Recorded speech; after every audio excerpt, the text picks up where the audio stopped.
The Golden Bee Revolution TV show is a multiple award-winning television show established in 2019. It's a weekly TV show that focuses on health, education, good governance, and women empowerment. In our second phase of the program, the Golden Bee Revolution shall have extensions, discussions on the Sustainable Development Goals set by the UN for Agenda 2030. In this, we will have roundtable discussions as well as state interviews, which will be televised on Star TV. Join us every Monday from 6 p.m. to 7 p.m. I am Alaji Chonosware. I will be your host.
Good evening, and thank you so much for joining us today. This is the Golden Bee Revolution TV show. I am Alaji Chonosware. With me today, I have the most excited person, one of the best person I have known to ever practice in the media. He is Muhammed, the president of the Gambia Press Union.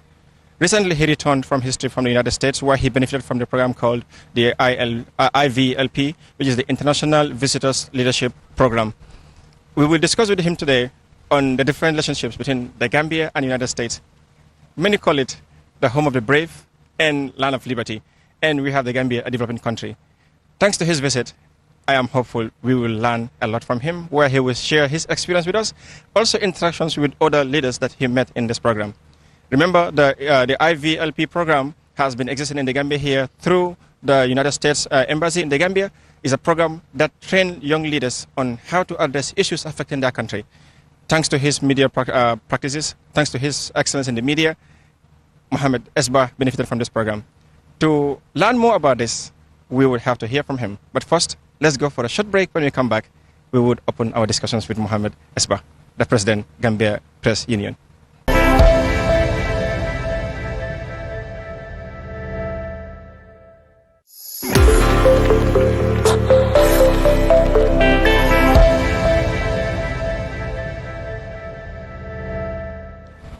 Thank you so much, Mr. Muhammad and welcome to the Golden Bee Revolution TV show. I hope you are excited to share your experience with us. I'm sure academic visit the Miyalonko probably is your first time in the United States, and I'm sure you must have seen so many things from highlights of your production on your social media handles and other things like Miyalanko related to the IVLP program la aka kefene la Miyalanko aka funding kel sawarandila and aka kefene Miyalanko aka bankol flang improve. But I would like you to give a brief rundown on the IVLP program la, then we expand our discussions. Thank you very much, my comrade, my colleague, a good brother, Mr. Suare. Yet I think this is my second time on this platform. It's a pleasure having me. As a young person, I think you are also doing a great job. It's a pleasure also having the opportunity to travel to the U.S. for the first time. I traveled to 5 different states. I was nominated by the U.S. Embassy in Banjo. This IVLP has different programs where international leaders come together, like young people especially in different professions, are given the opportunity to explore the United States of America, learn their culture, learn expertise, from the profession that they're working on, and also, interact and share best experience and best practices with other colleagues across the world. When I was nominated, I was excited. So one of the programs that I went for was called is called the Edward R. Murrow program. Edward R. Murrow program is one of the biggest, is among the very big fellowship programs that are held or that happened in the United States of America through the State Department. This program has brought together 22 people, 22 media professionals just like myself, from Africa, Asia, America, that is the Latin America, Europe, Asia, and other parts of the world. Because we had people from Saudi Arabia, we had people from Vietnam, people from Chile, people from Ethiopia, Iran, people from Azerbaijan, a lot more very professional journalists who were there from Argentina, among others, and we were gathered by very professional individuals who understand the American history. They are Americans. Some of them are Americans. Some of them are, native of other countries who are residing in the U.S. and they understand. They extensively have the idea of the IVLP. So when we traveled, we first went to Washington, D.C., where we met the officials of the State Department. That is the capital city, is the administrative capital of the United States of America. In D.C., we visited very interesting places and media houses, one of which was the Voice of America, on how they impart information in the global stage, in globally, how they were established, why they were established, exactly. And they have different divisions, the Africa division, the Asia division, and also how they are shaping the media landscape in the world, or what they were doing since after the World War when they were established, and also how they are trying to make sure that they are evolving from the traditional media. What are they doing to ensure that they remain prominent? Because we know that part of the fellowship is what are the opportunities of the new media, how can we utilize it, and also traditional and broadcast media, how can you integrate the media convergence. So we visited DC. It's an amazing city. We also visited parks. We visited the Lincoln Museum. Very superb, great. And then also the park where fallen heroes were during the Vietnam War, the Vietnamese War. We visited exciting places. We also went to Philadelphia, by land. Philly is another great city where we visited places, schools, universities, the University of Philadelphia, went to monuments. We also we went to the Constitutional Center, which is very amazing. Thank you. The basis of the American governance system, where George Washington, Benjamin Franklin, and others sat and discussed the way forward. That is where they brought in the 1776, if I could recall, in the 70s, in the 16th century. These are people like I was inspired. Exactly. I can connect easily. Where they sat and discussed. Like countrymen.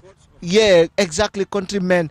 And you see a portrait of how they were discussing. Some of them were sitting, some of them were talking, how they were trying to bargain for the idea to have a buy-in, in having a constitution and a system of governance.